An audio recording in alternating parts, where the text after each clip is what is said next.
देवली उनियारा विधानसभा में किसान लेंगे 10 नवंबर को फैसला। तीनों उम्मीदवारों को चेतावनी। अब तक प्रचार में किसी भी उम्मीदवार ने किसानों के मुद्दों पर वोट नहीं मांगे, उन्हें प्रमुखता से उठाया जाए। बीसलपुर के टीएमसी पानी जो कि किसानों को दिया जाता है, उसे पक्षपातपूर्ण रवैया अपनाया जाता है। पक्षपातपूर्ण रवैया खत्म हो।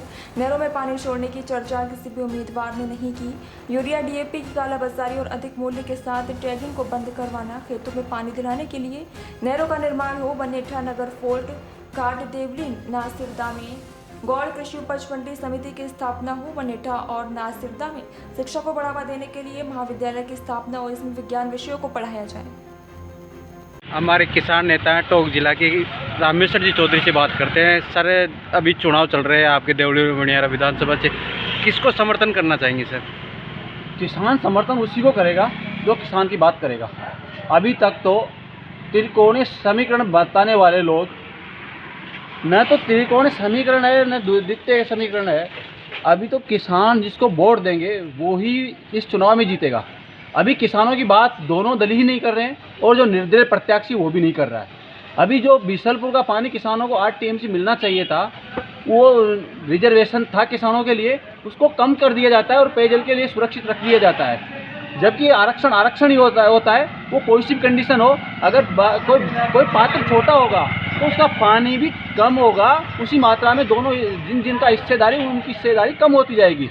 दूसरी बात, टोंक जिले में यूरिया डीएपी की कालाबाजारी हुई। 1600 रुपये तक डीएपी का कट्टा चला गया, जो 1350 में मिलता था। यूरिया का कट्टा 266.50 रुपये पैसे में मिलता है, वो 350 तक चला गया। क्यों नहीं नेता इसके लिए आवाज़ उठा रहे? क्यों नहीं नेता इनके लिए बात कर रहे हैं? इसरदा बांध पे पिछले 25 जनवरी 2024 से लगातार आंदोलन चल रहा है, उनके मुआवजे की बात नहीं करते हैं। तो देवली उनियारा से संबंधित किसान तो क्यों वोट करें? तो सर, निर्दलीय प्रत्याशी है जैसे नरेश सिंह मीणा, उसने बताया कि हम किसान नेता है और वो से धरने में भी जहाँ से बनेठा आए थे, तो सर उनके लिए समर्थन करेंगे। या फिर बीजेपी से हैं राजेंद्र जी, वो भी बोलते हैं हम भी किसान के लिए जान देने के लिए तैयार है, और कैसी मीणा भी किसानों की बात करते हैं। आप किसको समर्थन करना चाहिए? कथनी और करनी में अंतर आ रहा है सर। ये जो कहते हैं वो कर दे, तो कहना ही क्या होता? इनकी कथनी और करनी में अंतर आने से ही किसानों को इनके ऊपर विश्वास नहीं है। अभी बीसलपुर के गलवा बांध से पानी छोड़ने की अत्यधिक आवश्यकता है किसानों को, मगर पानी छोड़ने के लिए किसी भी के मुंह से आवाज़ नहीं निकली। यहाँ तो 2 बार मुख्यमंत्री आके चला गया।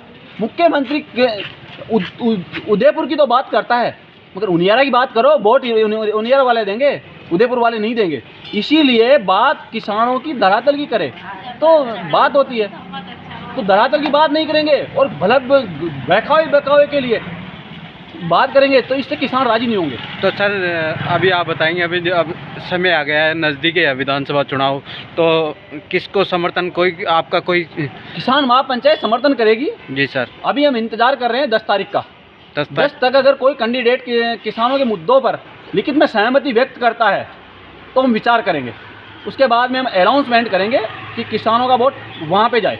कोई 10 तारीख को कोई पंचायत करेंगे या वैसे ही समर्थन करेंगे? आप किस आधार पे समर्थन करेंगे पार्टी को? हम किस पार्टी को समर्थन करेंगे? जिसको भी समर्थन करेंगे उनसे किसानों के मुद्दे, जैसे बनेठा, घाट, नगरकोट, देवली, गौण मंडियों की स्थापना हो। जी सर। न्यूनतम समर्थन मूल्य खरीद केंद्र हो। बीसलपुर से जो किसानों के लिए 8 टीएमसी पानी रिजर्व है वो पूरा मिले। यूरिया डीएपी कालाबाजारी बंद हो।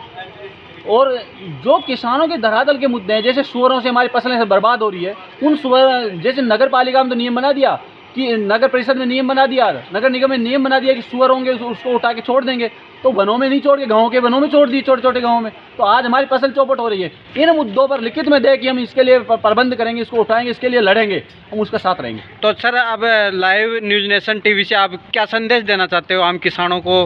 देवली विधानसभा के जितने भी वोटर्स हैं सभी को क्या संदेश देना चाहते हो? हम तो 7 विधानसभा के किसानों को ये संदेश देना चाहते हैं, जो न्यूनतम समर्थन मूल्य के गारंटी कानून बनाने के लिए तैयार हो उसे वोट करे।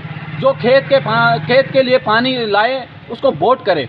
जो फसलों के लिए उर्वरक उपलब्ध कराए तय दाम में, उनको समर्थन करे। हमें न तो इनसे लोभ है न लालच है। हम तो किसानों के लिए काम करेंगे, किसानों के लिए ही लड़ेंगे और किसान के लिए ही काम आह्वान करेंगे। ठीक है सर, बहुत बहुत धन्यवाद आपसे बात करने